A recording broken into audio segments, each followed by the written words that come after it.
young friends, students of this renowned school,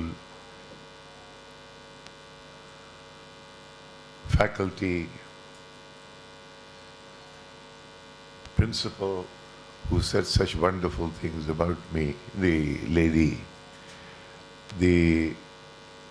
all the distinguished members on the dais, ladies and gentlemen. It gives me particular pleasure to be in Calicut, which we now call Kozhikode, to be in Kerala. Kerala I had adopted long years ago as my second home.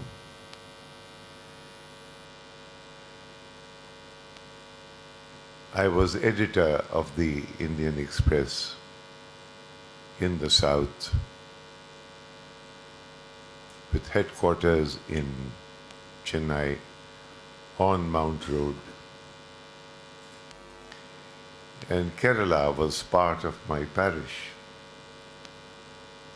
as was Andhra Pradesh, Karnataka, and of course Coimbatore. We had editions everywhere. One thing, when I entered my office in Chennai, my name happened to be Saeed Nagvi. The four-storied building of the Indian Express had on every floor and every cubicle, on every desk, was a man who was either this way or horizontal, and or a namam straight through. Now, and here was Saeed Nagvi supervising, conducting this enormous orchestra. People thought that I would tire and go back. I fell in love with Madras. I found a cultural haven in the Music Academy. The great Balachandar Veena became a buddy of mine. In Bailapur, he made an exception for me. His was the only home where chicken was cooked in Mylapore. And he did that for me. It was his effort at a little bit of influencing the editor of the Indian Express for a cause to which he had dedicated himself to the hilt. What was the cause? He and Simar Gudi, who was the other great singer, were at two ends of the musical fraternity, the politics of Music Academy. Simar Gudi, having his links with the house of Travancore once upon a time, was seen to be supporting the case for Swati Tirunal to be elevated along with the trinity of Karnataka Sangeet in the Music Academy. The point was that there were those who had dug their heels in, that nothing, Tyagaraja, Muthuswami Dikshita, Syama Sastri, and here was a lobby trying to place Swati Tirunal in this. And my friend Balachandar, he went out to corrupt me. He with chicken, and he would cook it, and then he'd lobby and lobby and lobby how wrong Simon Gudi was. In telling you this little story, embedded is my growing familiarity and fondness for this terrain. I come from Lucknow. I come from a small village outside Raebareli. You are children, you wouldn't know what Raebareli once upon a time is and even today is a very important constituency, because it became known because Indira Gandhi fought her election from there. And then Rajiv, and then now Rahul and Rahul's mother, Sonia, they've been fighting. My village happens to be 60 kilometers from there. Can you hear me? Because my voice is a little wavy. That was once upon a time. You see how I'm supposed to talk to you about journalism and the romance of journalism, that which drew me to the profession. And today, if I told you about the romance of that profession, I would be actually telling you a lie. People forget that in a lifetime, civilizations change.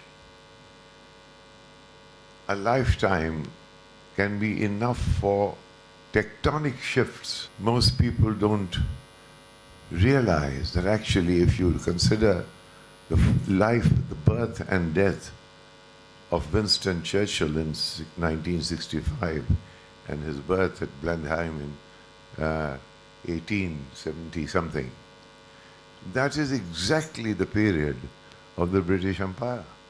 So the rise and the fall of the British Empire actually coincides with the life of just one man. Similarly, I have seen the heights of this profession. It was a romance. We were paid little salary. We were totally and 100% in the domain of Saraswati. To the extent that Lakshmi was not kept outside the door, but Lakshmi was not the supervising deity of everything that we did. After doing my BA, honors, masters, I needed a job. And a friend of mine got me an interview with the editor of the Statesman in those days, Evan Charlton, an Englishman. The British may have done some terrible things to this. Colonialism always leaves behind a mixed bag. Terrible things happened. But certain institutions that they left behind were better than the original they had in England. For instance, it was easier to get into the Times of London. Times of London, young friends, was the premier newspaper, and later New York Times and other American papers came up. But Times was the paper for 100 years and more. It was easier to get into the Times than it was to get into the Statesman, headquartered in Calcutta. It was a great institution. I have been privileged for having that being my alma mater, where I learnt my ABCs of journalism. So when I went to the editor, I had been to another interview where the panel was suited and in three-piece suits and so on and so forth. And next, I had the meeting with Evan Charlton, the editor. His feet were on the desk, and he had a cigar, and he looked at me like that. And then he put his foot down and asked me to sit down. And he asked me straightforward, he says, have you written? I said, yes, sir, I have written. What have you written? I said, I've written poetry. He was puzzled. He said, this fellow who writes poetry wants to become a journalist. He said, no, no, no. In those days, the editor of the Statesman used to supervise a column called New Delhi Notebook. Calcutta Notebook in Calcutta and New Delhi Notebook in New Delhi. Everyone contributed their little bits. There were 50 of them. And the 5 who got selected by the editor, which he edited, were celebrated that night. It was a weekly thing. So he took me to the files of the Statesman, and he says, young man, will you sit down there and give me 500 words? Oh, I said, now he is going to ask me about Nehru's foreign policy or some such highfalutin subject. So I held my breath and I said, with trepidation and doubt and fear and anxiety, I said, let us see what is he going to ask me to write. And he said, can you give me 400 words on mangoes? Oh, that was not a relief, but an anticlimax too. It so happened that I come from an area of Awadh, it used to be, Audh, the British called it, where mangoes is culture. I mean, some of our greatest poets died eating mangoes. A fellow called Muhammad Rafi Sauda, you read his life and death, he died overeating mangoes. So mangoes we had a mango grove in our house. So my God, I wrote mangoes, names and stories and anecdotes and poets writing about it and so on and so forth. I was able to give him my 400 words in a matter of an hour. An hour was big, mind you. I mean, now, of course, I would do it sooner, but that was new. He took the piece of paper and I was called back and he said, look, we'll have to refer this to the editor in Calcutta before we let you know. I said, this is a polite way of saying no. So I went and started looking for a job elsewhere, in Air India or wherever. Lo and behold, I got a note from Evan Charlton. And that note I remember verbatim. And that gives you an idea of the changes that have been brought about in the profession and in the aspirations of the young. What one aspired for then and what one aspires for now. And somewhere there, in this bipolarity, the profession has gone down into the abyss. Dear Mr. Nagvi, said the note, even though we cannot offer you employment at the moment, we are willing to take you on as an apprentice trainee for a period of 6 months. At the end of the 6-month period, we do not guarantee you employment. But the training, that was the Statesman in those days, but the training you will have received here will stand you in good stead in finding work elsewhere. Of course, during the training period, we shall not give you a salary, but a pocket money. Can any of you guess? I was getting a 4-figure salary in other jobs, near 4-figure. In those days, 700 rupees would be 70,000 or 7 lakhs today. Can you imagine any one of you What was the pocket money offered to me by the statesman which was the opening of my career? Any guess?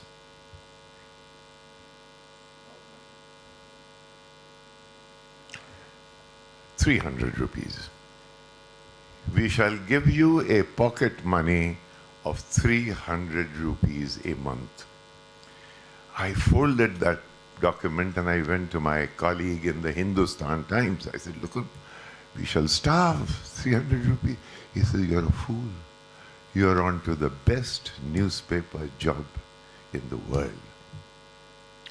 And believe you me, Vimal Saxena, his name was, his advice was superb. The aspiration was not the money. The aspiration was for the job. The important thing was not the lifestyle as it would be affected, but of the whatever one wrote would be printed, and that would carry the little value and what would show off. In those days, the prime ministers sought you out. They sought you out. By the time you started your career, you first job, again, anticlimax, you were sent to New Delhi courts. You spent a year studying New Delhi courts and covering it. Second year, you were sent to the Commissioner of Police and his office. The local municipalities, NDMC, New Delhi Municipal Committee, corporation, the state government, it took you 5, 6, 7 or 8 years to get your byline. 10 years before you couldn't get your name into the paper. Today, every young kid stands with a little microphone and wants to be a star. Now, what had happened is, several things had happened. You had first, today, the reporter does not know what judicial remand means. Then we knew. We had understood the entire legal procedures. We had understood what the police and its ambit. We understood the functioning of local government. Before you met your first member of parliament, you had spent 10 years studying. And then when you met them and the ministers and the prime minister, they respected you. Because you had gone through the drill, you knew everything, and even though you were somewhat simply attired, as I am today, it was not the money that mattered. They knew that you had something there, that you had done work on the shop floor, and you understood the nuances of the government. Basic thing that you had developed was an elegant indifference to the nodal points of power. In doing this, you did not become obsequious.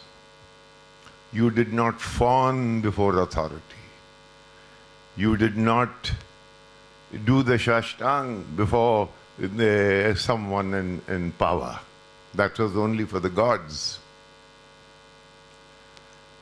And they respected you, you respected them.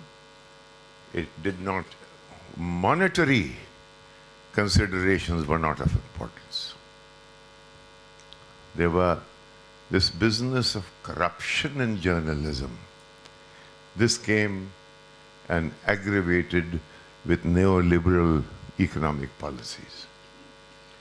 This was when money became the arbiter. I was always fired by the fact. In between, I had gone to England, I had done some training there and so on and so forth. I'd worked with the Sunday Times in London, where I saw that people, journalists used to go to the window, collect their money and their tickets and take off for Biafra. I came back to India. I said, look, when are we going to cover the world? This young students of the school, listen to this carefully. Everything you read about other countries is not written by you or your newspapers. Everything that you see on television has not been recorded by your media. The whole imperial construct continues. To this day, what is Brexit? All right, you're too young to be involved in Brexit. But 2-3 years from now, you will have to know what it means. And you will discover that there is no one of ours explaining it to us. It is their story and they're telling us. Wars. What is happening in Syria? Next door, Afghanistan, we say, oh, it's our distant neighbor. You don't have a bureau there. You need Christian Amanpur to tell you what is happening in Kathmandu, which is 40 minutes flight from Delhi. It is a sad state of affairs. And the sad state of affairs, I noticed and I took it up as a mission. I did not have the BBC behind me. I did not have the CNN behind me. I did not have newspapers behind me. But I had the will and the zid and the determination. I'd fight with the editors. I'd fight. Ramnath Goenka was my proprietor. Oh, I used to quarrel with him. That how can you allow, you have been fighting freedom fighters and so on and so forth, you allow international affairs, our minds to be conditioned totally by London and Washington and other metropolitan centers of control? Ridiculous. We must do it ourselves. That is when I took up my own little 3-band camera. Many of them now, those who accompanied me, have become big filmmakers. Kabir Khan, who made Bajrangi Bhaijaan, was my sound recordist. And a whole lot of them. They traveled with me. And, boy, this inferiority complex that only the New York Times gets the interview. Only the Times gets the interview. Only the BBC gets the interview. The CNN gets the interview. We've been conditioned lived with an acute inferiority complex. No. Give us the chance, give you the chance, you will do it as well. And when you get the chance, you go and conquer the Silicon Valley. So why not in the media? You see? So with this in mind, nothing succeeds like success. So I went on to interview Mandela and then Fidel Castro and then Saddam Hussein and then 100. I have at this stage, even on the pain of being a little demonstrative, I have done about 110 countries simply to make my point. But I have failed. I failed in setting up an institution. I had no backing. No one, it was just a solo that I was going from place to place. There is no one in India who's done it. No one in Asian countries who's done it. It is supposed to be. Therefore, the old metropolitan centers of control, they've allowed you the arena to play cricket, report Mulayam Singh, report Pinarayi Vijayan, but the big global canopy, which conditions it all, you are not being allowed, encouraged And there is no one here understanding it. That unless you go out, you will never be given a place at the high table unless you see the world with your own eyes. So long as you see the world with their eyes, your minds are conditioned by them. There are two kinds of propaganda. One is the handout, which the Soviet Union used to dish out.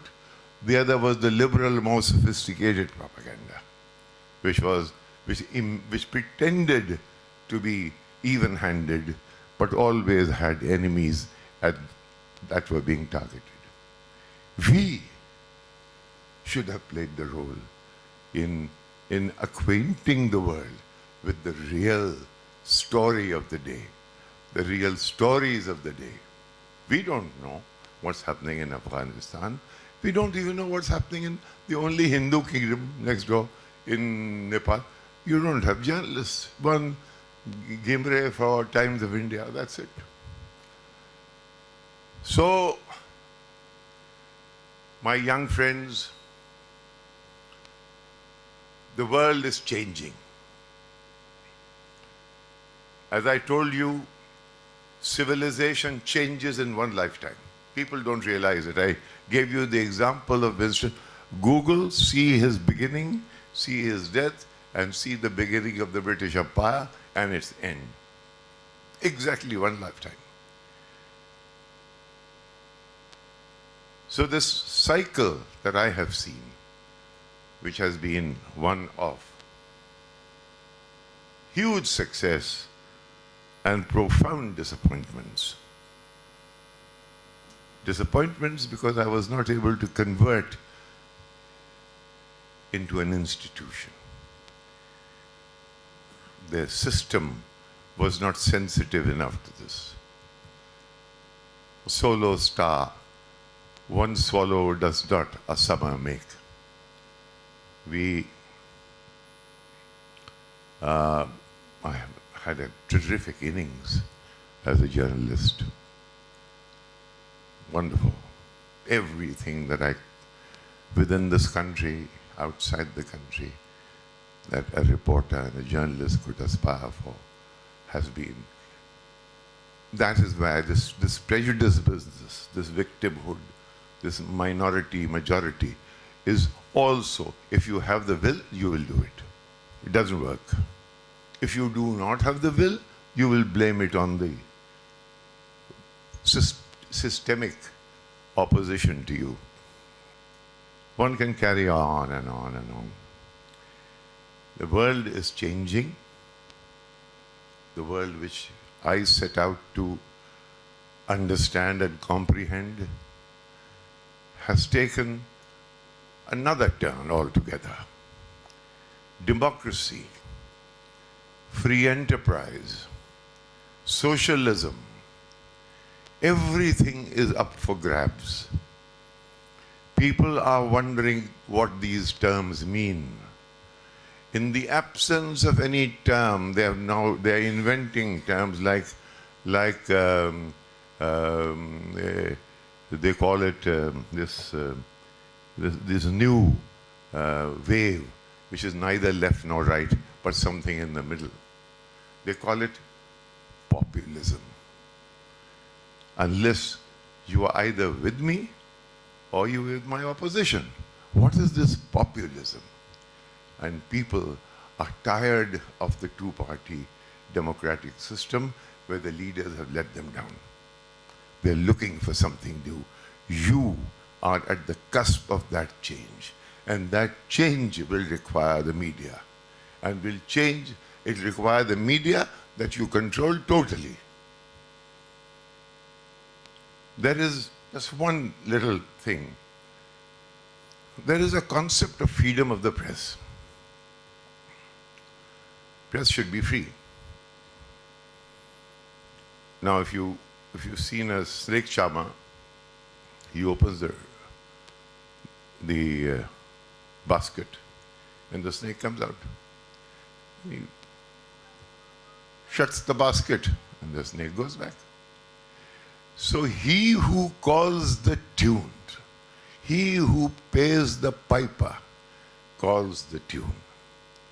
Today, media has become a business. Editors, now, please, there are many, and you are in a state where there are many exceptions. Kerala is a wonderful state for a variety of reasons. Among them, let me tell you, the emancipation of the people of Kerala. The contributory factors, of course, one is the ancient durability of the culture between the Western Ghats and the ocean. Then there is the church, which brought in altruism, which brought in education, Marxism. Be open minds. Nothing is taboo. It should not be. Marxism. A man like E.M.S. Namboodiripad, I doff my hat to him. I happen to have known him, met him. Humbling experience. He used to stutter and tell you like knew the country like the back of his hand. So the Marxists gave you dignity. The church and its affiliates gave you the education, Western education. You had a durable civilization, which was, of which, say, Kathakali and all the art forms here are a manifestation, and that makes you very, very exclusive. You, more than any other country. You know, there's something strange about Kerala. From Adi Shankara to this day, somewhere I feel that the change is going to come about from here. You are a very special, this real estate where you are privileged to be born and you're studying is very special. So you are at a cusp of change. Ask your teachers to explain to you the change that is coming, because I can see it there. Thank you very much. We have been listening to a very interesting talk in which Professor Nagvi tried to make us understand the way in which Kerala especially has been functioning and the changes that were being made. For me, I don't have much to say because it is not for me. There are so many others also to speak. I am only expressing my happiness at being here on this occasion to listen to people, distinguished speakers like him and others, because it gives me an occasion to contemplate the changes that we have been witnessing. Though we are witness to many changes, the real meaning of the changes may sometimes elude us. Sometimes there are inexplicable gaps in our understanding.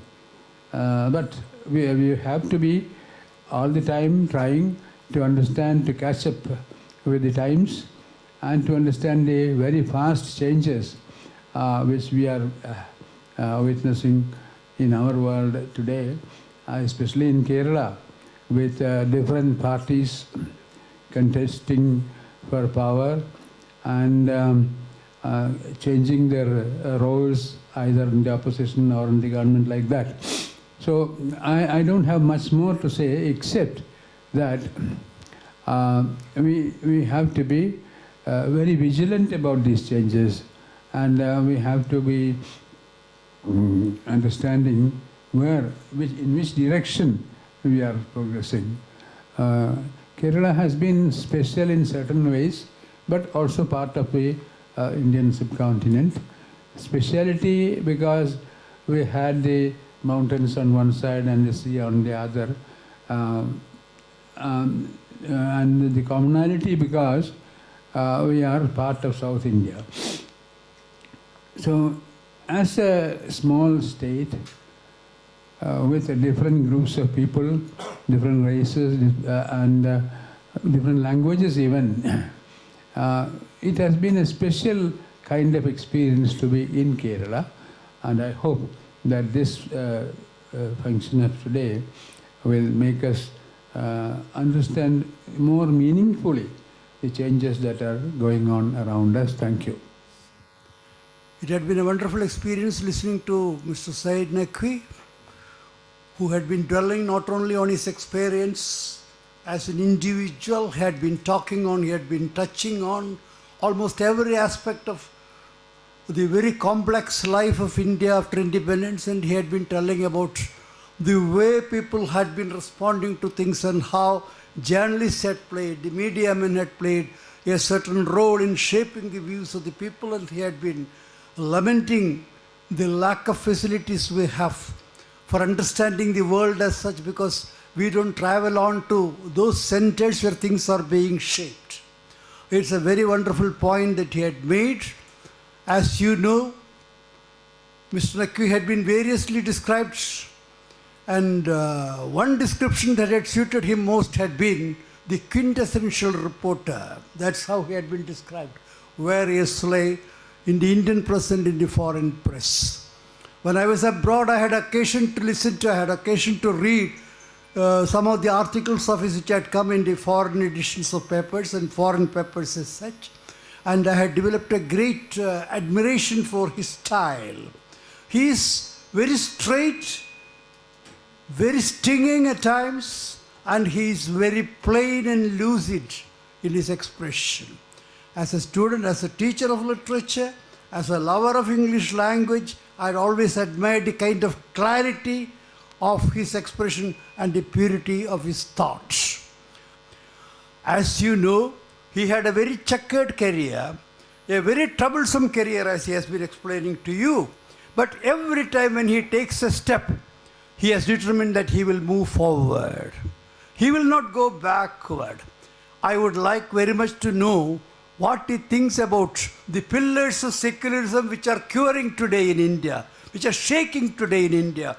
The fundamental basic question is this: whither is India, where is India going? Of course, I do expect him to write on that very liberally and very freely in future, and I am so happy I had been present today to listen to him.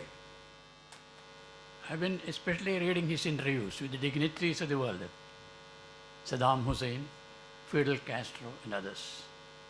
In fact, I became an admirer of Saddam Hussein after I read some of his reports. Because many of us do not know much about the happenings in the Middle East. In fact, I am of opinion that Middle East, the great chaos started out because of and the unrest started because of the planned assassination of Saddam Hussein. Now in India, we are at now the crossroads. Whether the ancient civilization of India can survive. In fact, I have read Toynbee, who has read about the rise and fall of civilizations, where he has said that every civilization will have a rise and it will come to the pinnacle, and then the decline will start, especially with the concentration of power at the pinnacle. That is what is happening in India also, where dissent is not allowed, where free opinion is not allowed, everything is depressed, everything is put into a mold. You have to think like this, otherwise you are a traitor. You have to dress like this, otherwise you are a traitor. This type of, what I have studied Nazism a little bit, about Hitler and Mussolini, and I find some similarity of that. Do we have a future as free citizens? That's the question that is now appearing in the minds of most of the people in India, especially in Kerala, because in Kerala, even now we have quite a good lot of free-thinking people. So I hope, as Professor Sukumaran said, he will write about this. What will happen to the Indian civilization? We are talking about its glories, but will those glories continue to remain or evolve into a better system or decline into the abyss, as he said? So if you can think about it and write about it, we will be very thankful to him. Thank you.